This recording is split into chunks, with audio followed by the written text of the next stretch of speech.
Je vous en prie, restez assis. Bienvenue à tout le monde. Je vous dois des excuses pour vous avoir forcé à venir ici à pareille heure. Mais si j'en crois ce qu'on m'a dit, il s'agit d'une question qu'il est urgent de régler.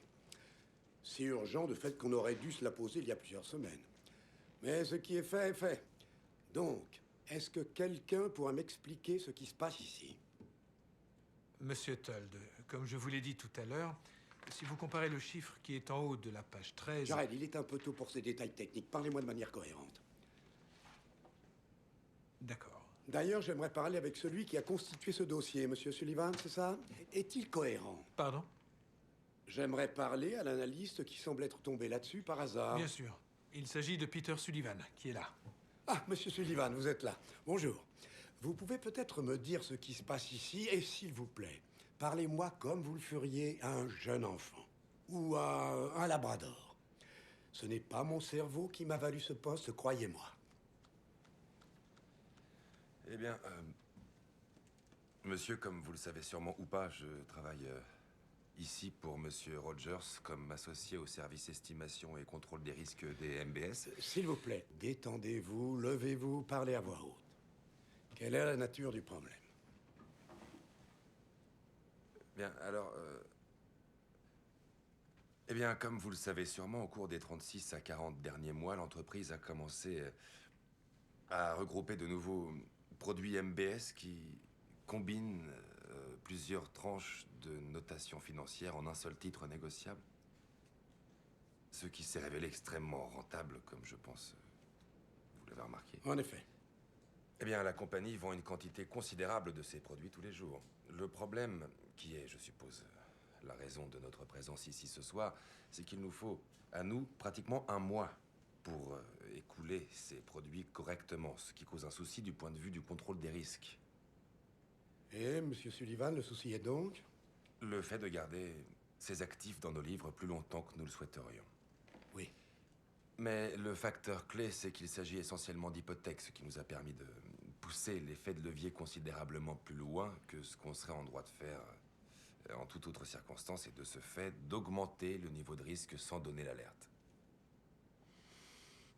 Donc, merci monsieur, asseyez-vous. Si j'ai bien compris ce que votre rapport nous dit, et laissez-moi extrapoler un peu.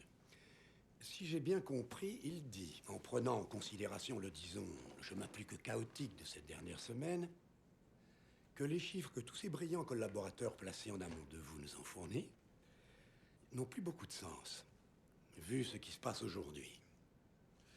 En réalité, non pas ce qui se passe aujourd'hui, mais ce qui s'est déjà passé ces 2 dernières semaines. Donc, vous nous dites que c'est déjà trop tard. En quelque sorte. En quelque sorte. Et, Monsieur Sullivan, d'après votre modèle, qu'est-ce que cela implique pour nous tous ici? Eh bien, là, ça devient une projection. Mais...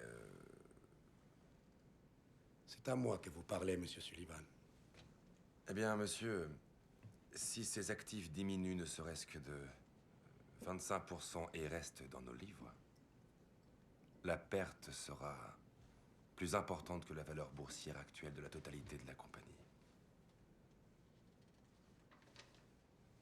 Donc, ce que vous venez de me dire, c'est que la musique va s'arrêter brusquement et qu'on va tous se retrouver avec le plus gros sac plein d'excréments odoriférants qui ait jamais été rassemblé dans l'histoire du capitalisme.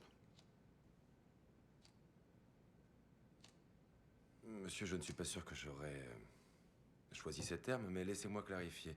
En gardant votre analogie, ce que ce modèle démontre, c'est que la musique, comme vous dites, s'est ralentie. Si la musique devait bel et bien s'arrêter, alors ce modèle serait bien éloigné de ce scénario. Il serait infiniment pire. Laissez-moi vous dire autre chose, Monsieur Sullivan. Aimeriez-vous savoir pourquoi je suis assis ici avec vous tous? Je veux dire, pourquoi moi, je gagne plus que tout le monde? Oui? Je suis là pour une seule et unique raison. Je suis là pour deviner ce que la musique sera dans une semaine, un mois, un an à compter d'aujourd'hui. C'est tout. Rien de plus. Et là, ce soir, j'ai bien peur de ne rien entendre